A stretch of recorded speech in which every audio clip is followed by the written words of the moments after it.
গুরুত্বপূর্ণ মন্তব্য করে আবারও শিরোনামে জহর সরকার। কি এমন মন্তব্য করলেন যার জন্য এত চাঞ্চল্য? যেই মন্তব্যকে ঘিরে উত্তেজনা এখন তুঙ্গে রয়েছে, কি উদ্দেশ্য সেই মন্তব্যের পিছনে? সেই সব নিয়েই আজকের আলোচনা। নমস্কার, দেখছেন ডিজিটাল খবরলাল বাংলা, আমি সহেলি আপনাদের সঙ্গে। আরজিকর ঘটনাকে ঘিরে উত্তাল গোটা দেশ। পুজো আসতে আর মাত্র কয়েকদিন বাকি। মহালয়ার সকাল থেকেও দেখা গেছে জায়গায় জায়গায় মিটিং, মিছিল, আন্দোলন। সেই আন্দোলনে সামিল হয়েছে জুনিয়র চিকিৎসকরা, সামিল হয়েছেন সাধারণ মানুষ। ঘাটে ঘাটে তর্পণ হতে দেখা গেছে, তার সঙ্গেই দেখা গেছে প্রতিবাদী মিছিল। যে প্রতিবাদে 8 থেকে 80 সকলকে মিশে যেতে দেখা গেছে, কারণ সকলের লক্ষ্য এখন একটাই। এই পুজোর আবহেও লক্ষ্য মানুষের একটাই, তিলোত্তমার বিচার ছিনিয়ে নিয়ে আসা।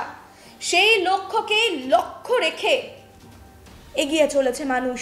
কিন্তু এর মাঝেই জহর সরকার এমন একটি মন্তব্য করেন, এমন একটি রাজনৈতিক বার্তা দেন, যাকে ঘিরেই এখন চাঞ্চল্য। জহর সরকার সদ্য পদত্যাগ করেছেন তৃণমূল থেকে। আচমকাই এমন সিদ্ধান্ত নিয়েছিলেন তিনি। শুধুমাত্র যে সাংসদ পদ থেকেই ইস্তফা দিয়েছিলেন তা কিন্তু নয়, রাজনীতি থেকেও নিজেকে সরিয়ে নিতে চেয়েছিলেন। ঠিক তেমনই কথা মতো কাজ। এবং ওই চিঠিতে আরজিকর থেকে শুরু করে দুর্নীতি এবং দলের দাদাগিরি বিষয়ক যে ভূমিকা, সেই সমস্ত ভূমিকাকে নিয়ে যে অসন্তোষ তার মধ্যে জমা ছিল, যে ক্ষোভ তিনি জমিয়ে রেখেছেন, সে সমস্তটাই যেন, সেই সমস্ত অসন্তোষ যেন তিনি উগড়ে দিয়েছেন ওই চিঠিতে। এবং সেই চিঠি তারপরে মুখ্যমন্ত্রী মমতা বন্দ্যোপাধ্যায়কে পাঠিয়েছিলেন। অন্য রাজ্যের দলের পালা বদল, অর্থাৎ সরকারের পালা বদলের প্রসঙ্গ টেনে এনেই যেন শিরোনামে তিনি এমন কথা তিনি বললেন কেন, এমন মন্তব্য তিনি করলেন কেন, সেই নিয়েই কিন্তু এখন চাঞ্চল্য ছড়িয়েছে। আরজিকরের নিন্দনীয় ঘটনাকে কেন্দ্র করে যাদবপুরে আয়োজন করা হয়েছিল একটি গণকনভেনশনের। সেই গণকনভেনশনেই বক্তৃতা মঞ্চে উঠে এমন মন্তব্য তাকে করতে শোনা যায়। কি বলেছিলেন তিনি সেটা একবার আপনাদেরকে জানাবো। এখানে আমাদের যেটা ভুল হয়েছে, রাজনৈতিক ভুল হয়েছে। প্রত্যেক রাজ্য যেমন চাপাটির মতো ওলট পালট করা হয়, রাজস্থানে যেমন দেখুন একবার বিজেপি একবার কংগ্রেস, দ্বিদলীয় নীতি মেনে একবার ডিএমকে একবার এআইডিএমকে। লজিক বোঝা যায় না, দুটো দলই এক সব ব্যাপারে, কিন্তু উল্টে পাল্টে আনে, যা আমরা অনুসরণ করিনি। একবার আমরা যাকে দিই একেবারে সারা জীবন তার নামে তোমার সঙ্গে তোমার জন্যই বলে লেগে থাকি, তারপর হতাশ হয়ে বলি এবার যাকে পাবো বাবা এবার ছেড়ে দাও আমাদের। অন্য রাজ্যের ক্ষমতায় থাকা সরকারের পালা বদলের প্রসঙ্গ কেন টেনে আনলেন? এরূপ মন্তব্যের কারণ কি? তাইলে কি সাধারণ মানুষকে হুঁশিয়ার করতে চাইলেন? অন্য রাজ্যগুলি যেমন সরকার উল্টে পাল্টে দেখে, ঠিক তেমনই বঙ্গের ক্ষেত্রেও একই জিনিস করা উচিত ছিল। লোকসভা নির্বাচনে, সম্প্রতি হয়ে যাওয়া লোকসভা নির্বাচনে একই সরকারকে বেছে নেওয়া উচিত হয়নি সাধারণ মানুষকে? এমনটাই কি তিনি বোঝাতে চাইলেন?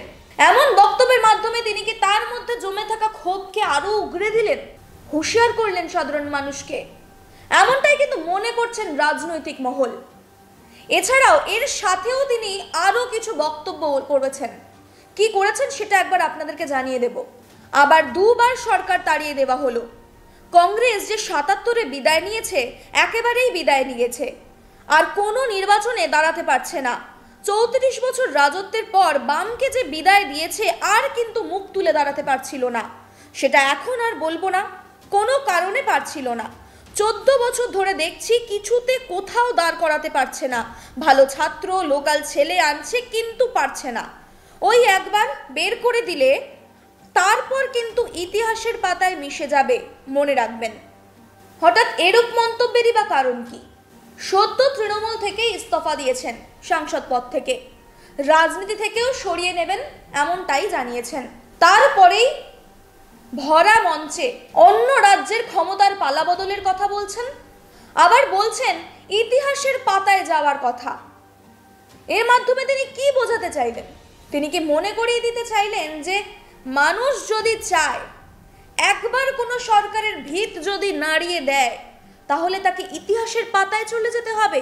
যার জন্য জ্বলন্ত উদাহরণ হিসেবে তিনি আনলেন বাম এবং কংগ্রেসকে। তৃণমূলকে কি তিনি এর মাধ্যমে হুঁশিয়ারি দিতে চাইলেন? তিনি কি সাবধান করলেন তৃণমূলকে? আরজি কর ঘটনাকে ঘিরে রাজ্য সরকারের উপরে ক্ষোভ উগরে দিয়েছে সাধারণ মানুষ।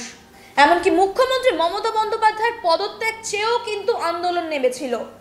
সেই আবহে দাঁড়িয়ে এমন বক্তব্য ইতিহাসের পাতায় চলে যাওয়ার কথা, যার জন্য তিনি টেনে এনেছেন কংগ্রেস এবং বামের উদাহরণ।